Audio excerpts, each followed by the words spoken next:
The first thing Cade Merrick noticed when consciousness dragged him back from the void was that he wasn't dead. The second thing was that someone had removed his helmet, which seemed like a significant breach of protocol for a crash landing on an unknown world. The third thing, and this took a moment longer to process, was that the ceiling above him appeared to be made of some kind of luminescent crystal that pulsed with a soft, rhythmic glow, as if the entire structure were breathing. He tried to sit up. His body immediately filed a formal complaint with his brain, listing approximately 73 reasons why that was a terrible idea. The armor absorbed most of the protest, servos whining as they compensated for his injuries, but pain still lanced through his ribs. Cracked, probably. Maybe broken. Hard to tell anymore. After 15 years as a freelance security contractor, mercenary if you were being honest about it, the line between walk it off and catastrophic internal bleeding had become disappointingly blurry.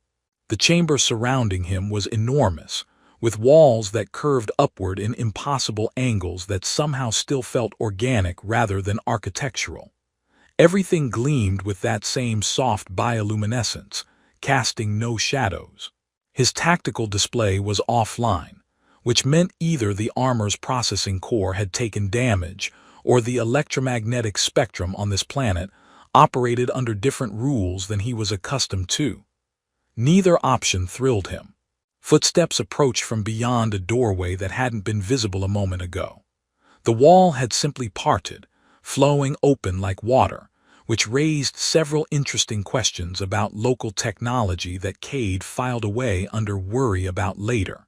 A figure entered, and Cade's hand moved automatically toward the sidearm at his hip. The weapon wasn't there. Of course it wasn't there. The figure stopped, raising both hands in what seemed like a universal gesture of peaceful intent. Cade's eyes focused, cataloging details with the automatic efficiency of someone who'd stayed alive by noticing things. Humanoid. Female, probably, though he'd made that mistake before on Proxima Station and still had the scar to prove it. Approximately 1.7 meters tall. No visible weapons. Elaborate clothing in shades of blue and silver that seemed to shift slightly, as if woven from liquid metal. And ears. Long, elegant ears that swept back from her head and tapered to delicate points. She spoke, and the words rolled out in a musical cascade that his translator chip couldn't parse. The syllables rose and fell with an almost song-like quality, completely unlike any language family in his database. She seemed to be asking a question, her expression open and curious rather than hostile. One of her hands gestured at him, then at herself, then at the room around them. Cade made a judgment call and slowly raised his own hand, palm out, mimicking her gesture, peaceful, non-threatening. Absolutely not planning to find the nearest exit and disappear into whatever wilderness this planet had to offer before the locals decided whether he was a guest or a specimen. Her face brightened immediately, and she stepped closer, reaching into a fold of her clothing. Cade tensed, but she only produced a small device that looked like a smooth stone shot through with veins of light. She held it between them and touched it twice. The stone chimed, and suddenly her voice carried a different quality, still musical, but with an overlay of translated meaning that bypassed his ears entirely and deposited concepts directly into his linguistic centers. "Can you understand this now?" she asked, though asked wasn't quite right. The translation felt more like comprehend request query all at once. "Yes," Cade said, and watched her expression shift to something like triumph. "Excellent. The linguistic interpolator works on your neural structure. I hypothesized that it would, given the remarkable similarities between your species and mine, but one never knows until practical application confirms theory." She spoke with the enthusiasm of someone discussing a successful recipe rather than first contact with an alien species. "You've been unconscious for 3 rotations. Your vessel achieved catastrophic disassembly approximately 40 kilometers from the capital. The debris field was quite spectacular, We initially believed it to be a meteor shower until the orbital sensors detected refined metals and active power signatures. I'm Lyria, by the way. And you are. The words tumbled out so quickly that Cade's concussed brain needed a moment to process them all. Catastrophic disassembly. That was certainly one way to describe his ship crumpling like paper when the jump drive decided to malfunction mid-transition. "Cade Merrick," he managed, "and I apologize for the debris field." "Oh, don't worry about that. It's the most exciting thing that's happened in months. The Royal Academy of Sciences has teams out there right now cataloging every piece. They're absolutely delighted." She moved closer, and Cade instinctively shifted his weight, ready to move despite his injuries. She noticed and stopped, tilting her head in a gesture that somehow conveyed both curiosity and apology. "Your armor is fascinating. I've never seen anything quite like it. The alloy composition resists our standard scanning methods, and the power distribution system is remarkably efficient. May I?" She'd extended one hand toward his chest plate but waited, clearly asking permission. Cade looked down at himself. The armor was scratched, dented, and covered in carbon scoring from the crash, but it had held together. It always held together. "Sure," he said, because refusing seemed like it might cause a diplomatic incident, and he was already responsible for catastrophic disassembly. Might as well avoid adding incident to the list. Her fingers brushed against the metal plating over his chest, light and careful. "It's quite cold," she observed. "Does it maintain temperature independently?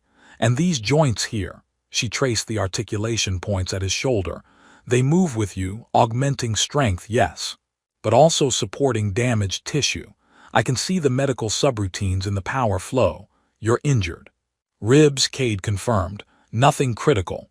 "You're remarkably calm about crash landing on an unknown world and waking up in a strange place surrounded by aliens," Lyria said, stepping back and regarding him with those large eyes that were just slightly too large to be human, set just slightly too far apart.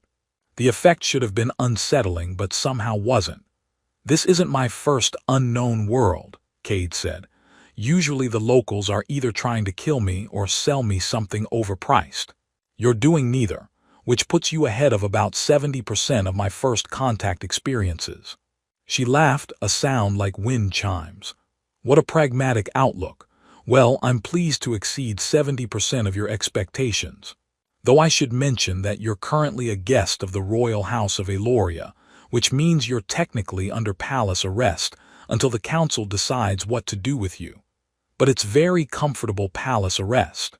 The rooms have excellent views." "Palace arrest," Cade repeated. "That's a new one. Would you prefer a cell in the lower levels? Because I can arrange that if you'd like the full traditional experience of being an unexpected visitor. There are chains involved. Very dramatic. Completely unnecessary, but tradition is tradition." Despite himself, despite the pain and the confusion and the creeping realization that he was very far from any backup and completely at the mercy of an alien civilization, Cade felt his mouth twitch towards something that might have been a smile. "I'll pass on the chains." "Wise choice," Lyria said. "They're mostly for show anyway, and they haven't been properly maintained in centuries. Last time we tried to use them for a historical reenactment, they fell apart. Very embarrassing for everyone involved." She moved toward the doorway, then paused and looked back. "Can you walk? The council will want to meet you eventually, but first I thought you might like food. We have food. I'm assuming you eat food. You do eat food, yes." "Food would be good," Cade said, and carefully levered himself upright. The armor's servos compensated, and he managed to stand without falling over, which he counted as a victory. "Lead the way, princess." He'd meant it as sarcasm, but her expression shifted to surprise. "How did you know?" Cade gestured vaguely at her elaborate clothing, the way she carried herself with unconscious authority, and the fact that she'd mentioned the Royal House of Eloria like it was her living room. "Lucky guess. Perceptive lucky guess," she corrected, and the doorway flowed open again at her approach. "This is going to be interesting, Cade Merrick. Welcome to Eloria. Try not to catastrophically disassemble anything else while you're here." 3 weeks had passed since Cade stopped trying to count the days in Elorian rotations, and just accepted that time worked differently here. The planet's dual suns created a day-night cycle that his circadian rhythm found personally offensive, but the armor's medical suite kept pumping him full of regulatory hormones, so he functioned. Mostly, what he hadn't expected was the language lessons. Lyria appeared at his quarters every morning after what she called first light, carrying data tablets and an enthusiasm that Cade found both admirable and exhausting. She'd taken it upon herself to teach him proper Elorian rather than relying on the interpolator, which she insisted was cheating, and prevented true cultural understanding. Cade suspected she just enjoyed watching him struggle with the tonal variations that could turn "please pass the water" into "your mother resembles a fungal growth." "No, no," she said now, her long ears twitching with barely suppressed amusement. The suffix rises at the end. "You just told High Counselor Varen that his economic policy is shaped like a particularly unfortunate vegetable." They stood in one of the palace's outer gardens, where Lyria had decided morning lessons should take place because the acoustics helped with pronunciation. Cade thought it was more likely she enjoyed getting him out of his quarters, forcing him to walk through the palace corridors where every Elorian they passed stopped to stare at the armored alien. He'd become something of a curiosity. Yesterday, he'd caught 3 younglings following him at a distance, whispering and giggling until their caretaker had shooed them away. Maybe his economic policy deserves to be compared to an unfortunate vegetable, Cade said in heavily accented Elorian. "I've seen the trade deficit reports you made me read." Lyria's laugh rang out across the garden, startling a flock of small flying creatures that looked like someone had crossed a bird with a jellyfish and given up halfway through. "You're not wrong, but perhaps don't mention that at tonight's formal dinner. The council is already uncertain about you. Calling their fiscal management vegetable-shaped might not help your case." "There's a formal dinner." Cade felt his shoulders tense automatically. The armor registered the stress response and adjusted its pressure distribution, trying to keep him calm. It wasn't working. "Did I forget to mention that?" Lyria's expression was too innocent to be genuine. "How careless of me. Yes, tonight, full formal reception. The council wants to assess whether you're a threat, a curiosity, or a potential resource. Standard diplomatic procedure when an unknown entity crashes on your world and then refuses to take off his armor for 3 weeks. Cade looked down at himself. The armor had become so much a part of him that he sometimes forgot he was wearing it. He'd cleaned it as best he could, but the carbon scoring from the crash remained, along with dents and scratches that told the story of a dozen other worlds, 100 other fights. "I'm not taking it off." "I know," Lyria said, softer now. "But they're going to ask questions about where you came from, about why you're here, about whether you plan to stay or leave." "I don't plan anything anymore," Cade said. "Plans get people killed. I just respond to whatever situation presents itself." How very philosophical. She gestured toward one of the garden benches, an elegant thing that seemed to have grown directly from the ground rather than been constructed. They sat and Cade's armor creaked softly as it adjusted to the new position. "The council worries that you're a scout, that more of your people will come. They want assurances." "My people," Cade repeated, tasting the bitterness of the words. "I don't have people. I have former employers who probably think I'm dead, which is fine by me. The ship that crashed was mine, bought and paid for with money earned from jobs I'd rather not discuss. There's no fleet coming.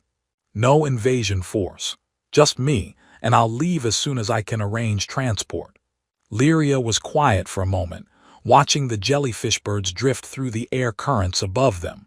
"What if you didn't leave?" "Then I'd be taking advantage of your hospitality indefinitely, which seems rude. What if I told you we could use someone with your skills? The Royal Guard is impressive for ceremony, but their tactical training is centuries out of date." Eloria has been peaceful for so long that we've forgotten how to defend ourselves properly. The council won't admit it, but they're nervous. There are factions in the outer territories that question the capital's authority. Nothing serious yet, but tensions are rising. Cade turned to look at her, really look at her. Lyria met his gaze steadily, and he saw the calculation behind her casual tone. She wasn't just making conversation. This was a recruitment pitch. You want me to train your soldiers. I want you to stay alive and useful long enough that the council doesn't decide you're a liability. Her bluntness surprised him. If you're just a crashed pilot with no purpose, you're a problem to be managed. If you're a resource, you're an asset. Assets get better treatment than problems. Pragmatic. I'm a princess. Pragmatism is in the job description, right after looking elegant at formal functions and pretending to care about agricultural policy. Despite himself, Cade laughed. It came out rusty, like a mechanism that hadn't been used in too long. You pretend to care about agricultural policy. I genuinely care about agricultural policy, Lyria said with mock offense. Food production efficiency is fascinating, but I'm supposed to pretend I don't find it more interesting than most of the nobles I'm required to have conversations with at parties. She stood, brushing imaginary dust from her gown. Come on, if you're going to survive tonight's dinner, we need to work on your table manners. You eat like you're expecting someone to steal your food. I've been places where that's exactly what happens. Well, this isn't one of them. Here, if someone reaches for your food, it means they're offering to share their own. It's a sign of friendship and trust. Cade filed that away under information that would have been useful to know before yesterday's lunch, where he'd nearly broken a server's hand when they'd reached for his plate. What happens if I get everything wrong tonight? Worst case scenario. They decide you're too uncultured to be worth the trouble and assign you to one of the mining colonies until you can book passage off-world. Lyria started walking toward the palace and Cade followed. Best case scenario. You impress them enough that they agree to let you stay and train the guard. Middle scenario. You're amusing enough that they keep you around for entertainment value. I'm not entertaining. You're wearing full combat armor to a diplomatic function. You're incredibly entertaining. They entered the palace proper, moving through corridors that still amazed Cade with their flowing architecture.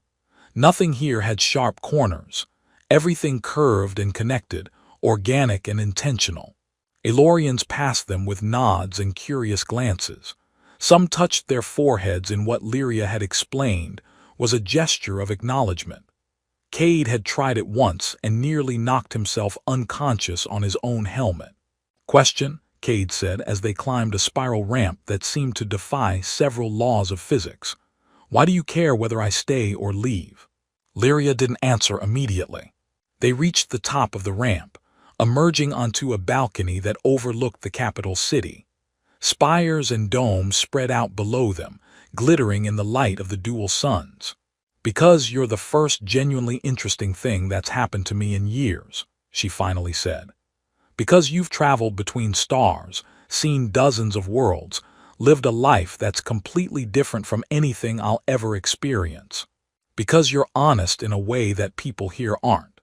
You don't want anything from me except to be left alone, which makes you the least politically motivated person I've met in my entire life.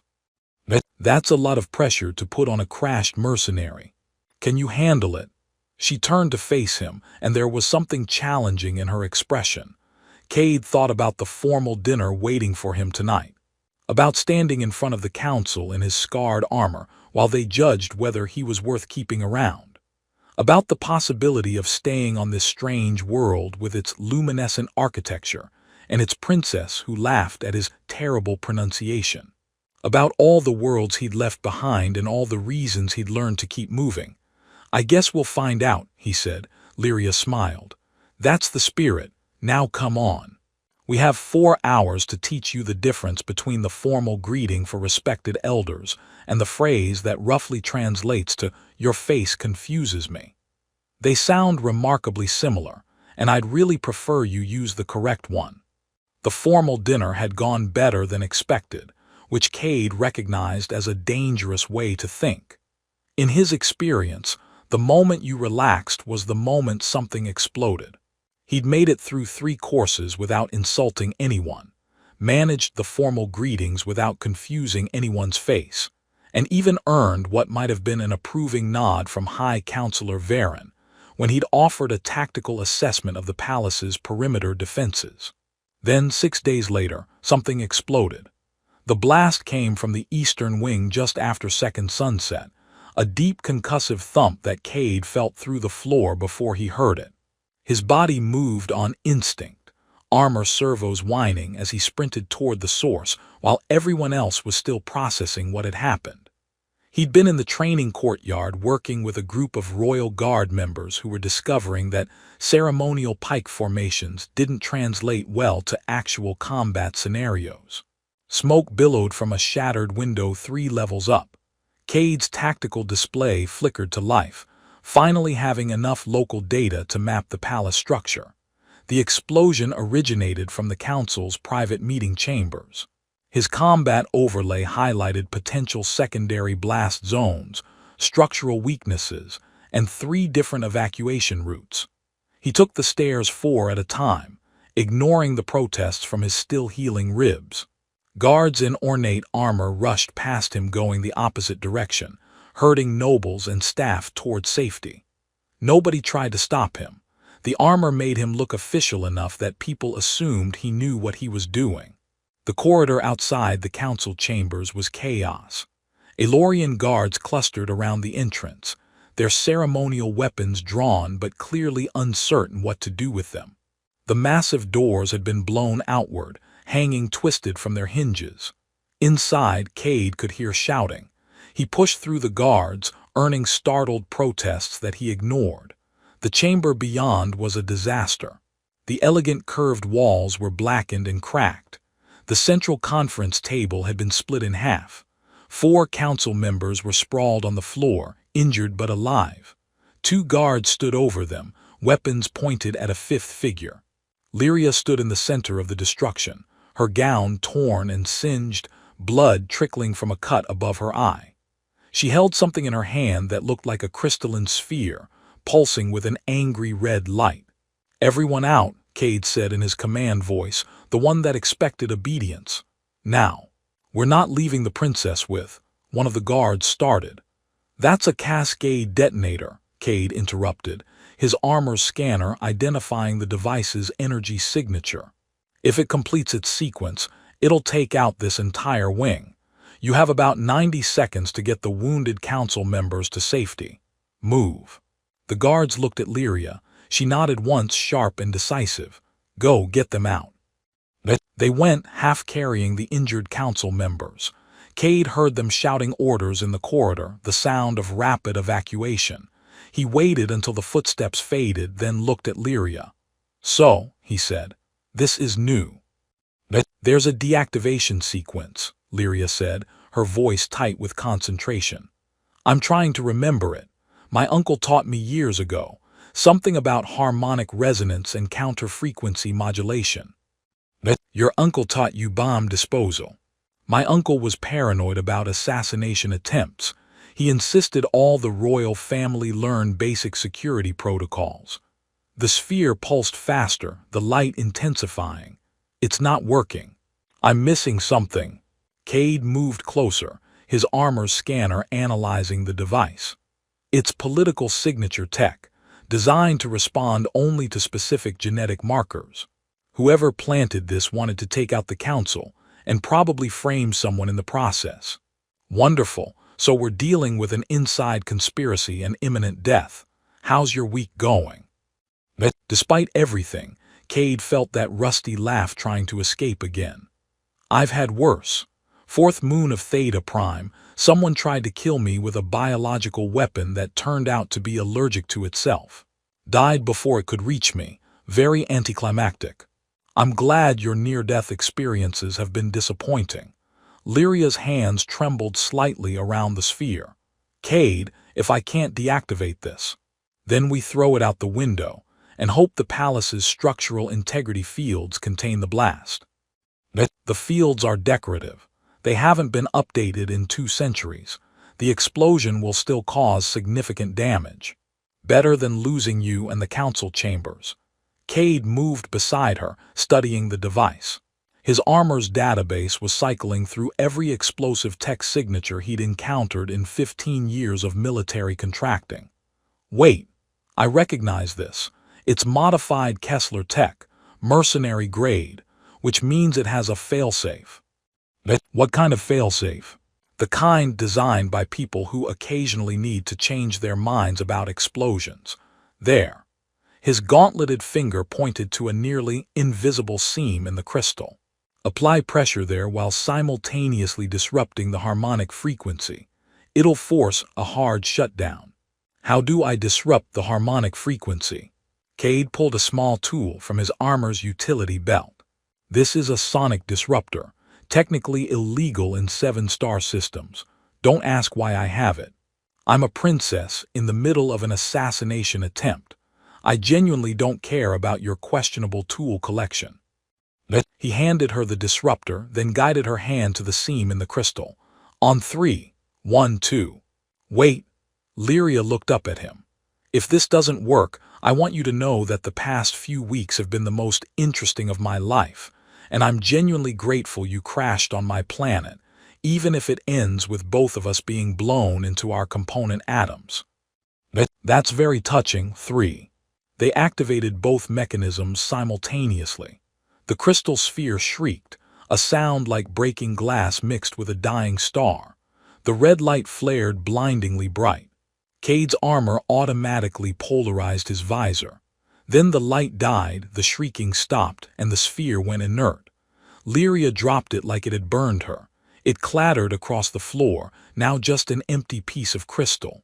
She looked at Cade, then started laughing. It was slightly hysterical laughter, the kind that came after surviving something that should have killed you. We did it, she said.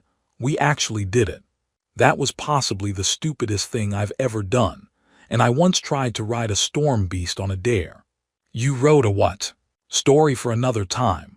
She touched her forehead, winced, and her fingers came away bloody. I should probably get this looked at. Cade examined the cut. Superficial, but head wounds bled impressively. You'll live, but we need to figure out who planted that device and why. Footsteps thundered in the corridor. The royal guard returned, weapons drawn, surrounding them immediately. High Counselor Varen pushed through, his elegant robe scorched and his expression furious. Princess Lyria, are you harmed? Mostly my dignity, she said. Someone just tried to kill the council. Cade saved my life. Varen's eyes swept over Cade, calculating and cold. Convenient that our foreign visitor happened to be nearby when an attack occurred. Convenient that he knew how to disarm a device none of our security experts recognized. Cade felt the atmosphere shift. The guards' grips tightened on their weapons. You think I did this? I think it's suspicious, Varen said carefully. You arrive on our world. You ingratiate yourself with the princess. You gain access to the palace. And now there's an attack using off-world technology that you just happen to recognize. He saved us, Lyria said, her voice sharp. If he wanted us dead, he could have let the device detonate. Unless he wanted to appear heroic, to gain trust. Varen gestured and 2 guards moved toward Cade. I'm sorry, princess, but until we investigate this thoroughly, the alien must be detained. Cade didn't resist as they took his weapons, such as they were. The guards couldn't remove his armor without him cooperating, but they could escort him somewhere secure. He met Lyria's eyes as they led him away, saw the anger and frustration there. I'll fix this, she called after him. I know, Cade said, and meant it, because in the short time he'd known her, he'd learned that Princess Lyria didn't make promises she couldn't keep. They took him to a detention level he hadn't known existed, all smooth walls and humming force fields. The cell was comfortable enough. He'd been in worse. He sat on the bench provided and waited, armor systems running diagnostics, while somewhere above him, Lyria fought to prove his innocence. Cade had been in the detention cell for 18 hours when Lyria finally appeared. Not through the door like a normal person, but through a maintenance access panel that slid open in what he'd assumed was a solid wall. She dropped into the cell with considerably less grace than he suspected she'd intended, stumbled, caught herself, and looked up at him with an expression that suggested she was reconsidering several life choices. "Before you ask," she said, "yes, I'm technically breaking about 7 different palace security protocols right now. But in my defense, they arrested you for saving my life, so I feel like the moral high ground is firmly in my corner." Cade had been sitting with his back against the wall, running combat scenarios through his tactical display to stay sharp. He closed the overlay and looked at her. "How's the investigation going?" "Terribly, wonderfully. It depends on your perspective." She moved to sit beside him, wincing slightly. The cut on her forehead had been treated, leaving only a faint line. They found the person who planted the device. One of the junior technicians who maintained the council chamber's environmental systems. He confessed almost immediately, which was suspicious in itself. Turns out he was being blackmailed by someone in the outer territories who wanted to destabilize the capital. Let me guess, they can't find who was behind the blackmail. Correct. The technician is being very cooperative but genuinely doesn't know. All contact was through encrypted channels that our security experts are still trying to trace. She pulled her knees up, wrapped her arms around them. "Varen has grudgingly admitted you weren't involved, but he's still pushing for your deportation. He thinks you're a destabilizing influence. He's probably not wrong. I do have a talent for being in the wrong place at the wrong time. Or the right place at the right time, depending on how you look at it." She turned her head to look at him. "They're releasing you in the morning, officially, with apologies.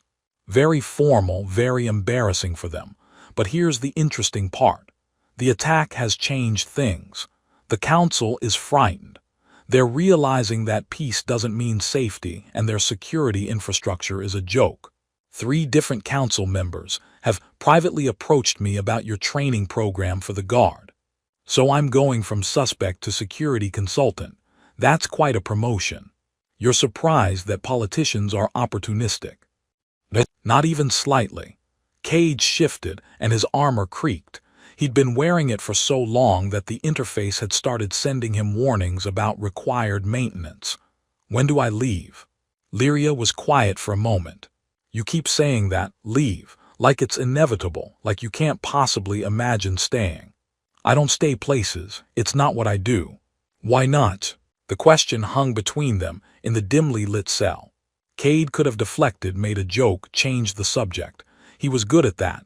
But something about the way Lyria asked, direct and genuinely curious, made him pause. "I had a team once," he said finally. "Years ago, 6 of us. We'd worked together for 2 years, gotten good at reading each other in combat. Started to feel like something permanent, you know. Like maybe I'd found people I could trust, a place I belonged." He stopped, surprised at how difficult the words were. "We took a contract on a mining colony. Simple security job. Protect the workers from raiders. Except the intelligence was wrong. The raiders were better armed than we'd been told. Better trained. They hit us hard and we fell back to a defensive position. Except I made the call to split up, try to flank them. And that's when everything went wrong." Lyria didn't interrupt. She just waited. "I lost 4 of them that day. The other 2 survived but didn't want to work with me anymore. Couldn't look at me without seeing their dead friends. I don't blame them." Cade's hands flexed inside his gauntlets. "After that, I stopped building teams.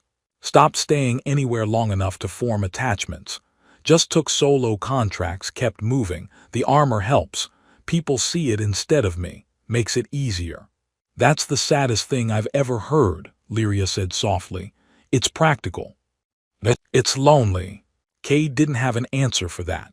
They sat in silence for a while, the only sound the faint hum of the detention cell's force field. Finally, Lyria spoke again. "I've never left Eloria," she said. "Never been off-world. The council thinks it's too dangerous, that the royal family needs to stay where they can be protected. Protected." She laughed, but there was no humor in it. Like what happened today, they can't even keep us safe in our own palace. But they'll never let me leave. I'm too valuable as a political symbol, too useful for making alliances through marriage agreements that I have absolutely no say in. You're not married yet. Give them time. There are 3 very persistent suitors from neighboring territories who keep sending gifts and formal proposals. Varen keeps telling me I need to choose one for political stability, as if my personal happiness is a reasonable sacrifice for trade agreements. Sounds like you need better advisors. What I need is to make my own choices. She stood abruptly, pacing the small cell. Do you know what I thought when that device was about to explode? I thought, at least this is something real. At least I'm actually doing something instead of sitting through another formal dinner pretending to care about agricultural subsidies. I thought you genuinely cared about agricultural policy. I do, but that's not the point. She stopped pacing, turned to face him. The point is that you've lived. You've made choices, even if some of them were terrible. You've seen other worlds. You've failed and survived and kept going. You're the most alive person I've met, even though you're trying very hard to convince yourself that you're just moving through life without connecting to any of it. That's a lot of analysis for someone you've known for a few weeks. Am I wrong? Cade thought about the last 15 years, about the dozens of worlds he'd barely remembered, the jobs that blurred together, the careful distance he maintained from everyone he met, about how the armor had become more than protection. It had become a way to exist without being seen, to function without being vulnerable. No, he admitted. You're not wrong. Lyria sat back down beside him, closer this time. The maintenance panel I came through leads to a service tunnel that connects to the hangar bay. Your ship's debris was recovered, but the Council authorized the construction of a replacement vessel as part of their apology. It's ready, fueled, provisioned. You could leave tonight if you wanted to. No one would stop you. You're telling me this why? Because you should have the choice. Because you've been trapped here since you crashed, and you deserve to decide what happens next. She paused. But I'm hoping you'll stay. Not because the Council wants you to train the guard. Not because it's politically convenient. But because I think you're tired of running, and maybe Eloria could be a place where you stop. Cade looked at her, really looked at her. Lyria met his gaze with that same directness she always had, no manipulation, no hidden agenda, just honesty. It was terrifying. I don't know how to stay, he said quietly. Then learn. You taught me bomb disposal in under 2 minutes. Surely staying in one place can't be that much harder. Despite everything, Cade laughed. The sound echoed strangely in the cell, bouncing off the walls. That's a terrible comparison. But it made you laugh, which I'm counting as a victory. She stood, offered him her hand. Come on, let me show you something before they officially release you tomorrow and everything gets formal and awkward again. Cade took her hand, let her pull him to his feet. The armor made him heavy, but she didn't seem to notice or care.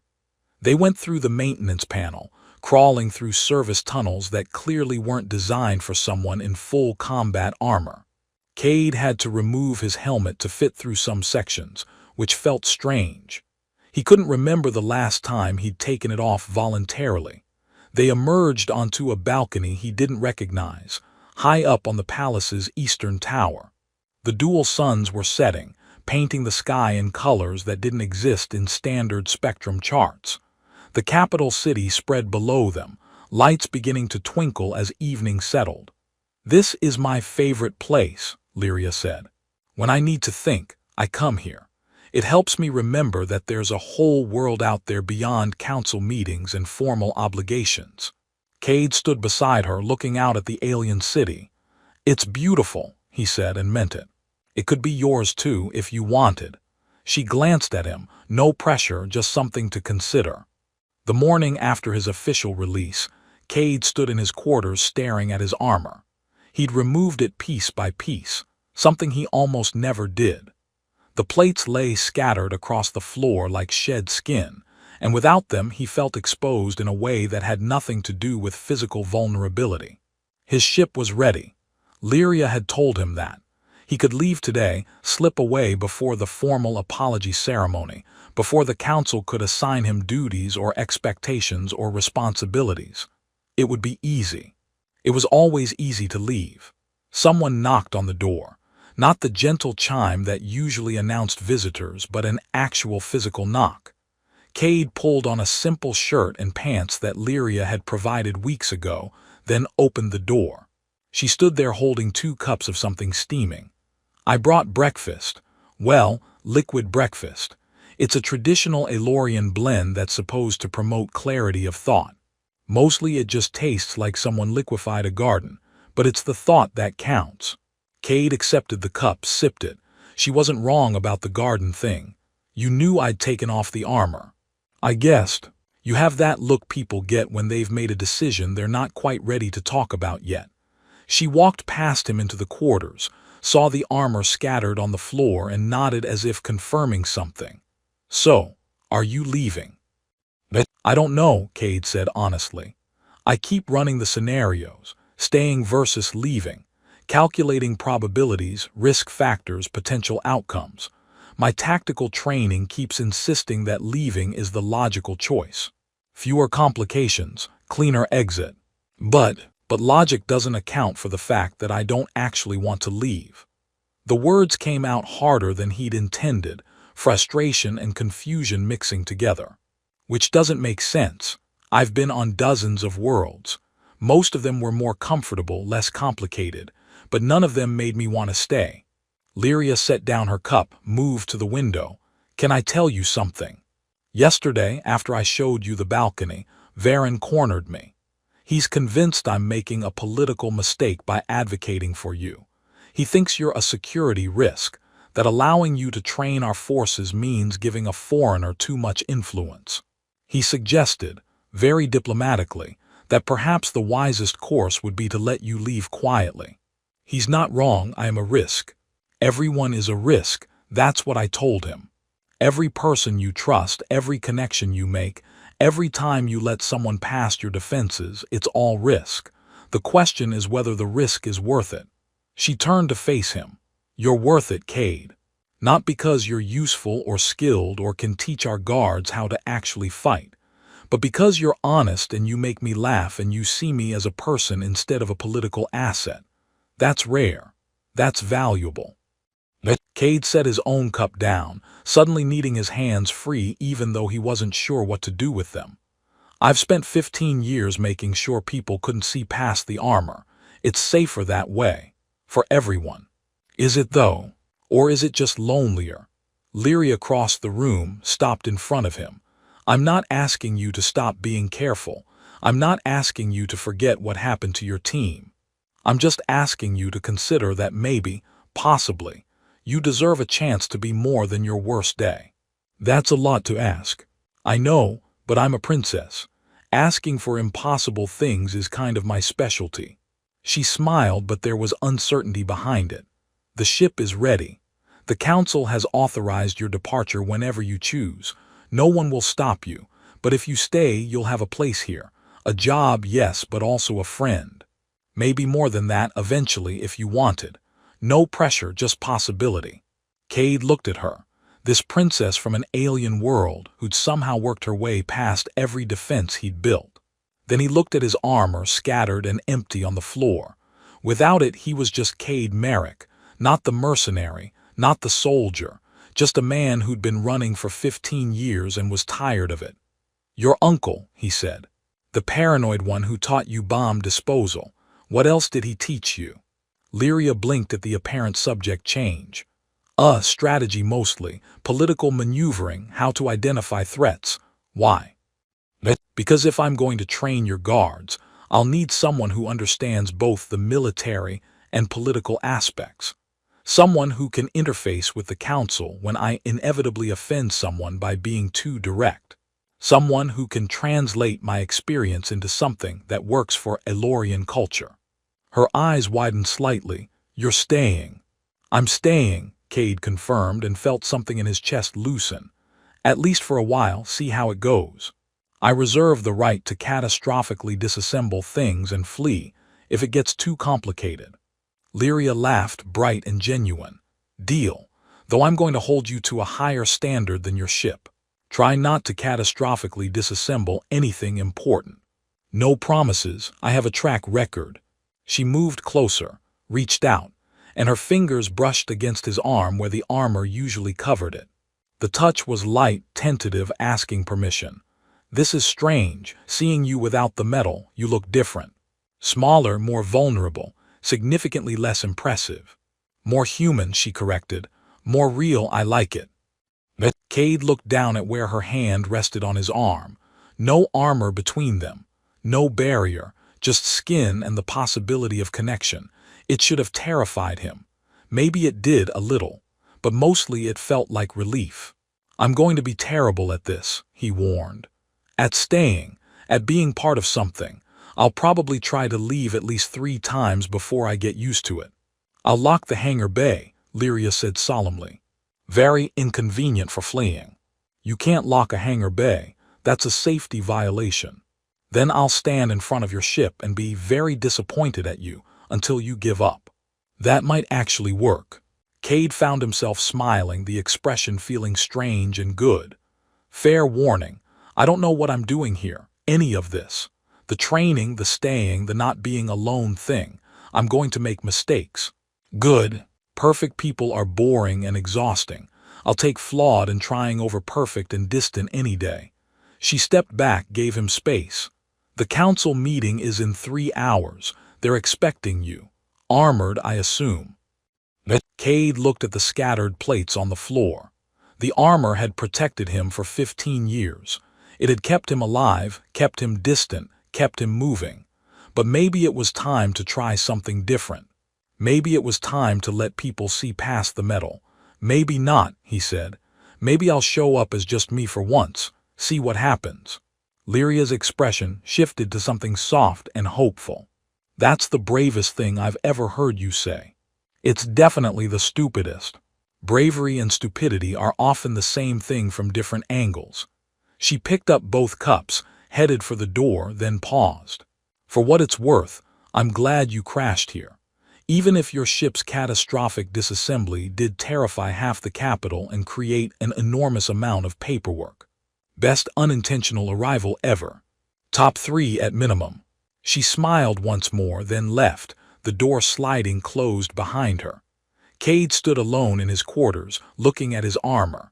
Then he began picking up the pieces, but not to put them on. Instead, he carefully arranged them in the storage container provided, sealing each plate away. He'd keep the armor, maintain it. It was good equipment and stupidity only went so far.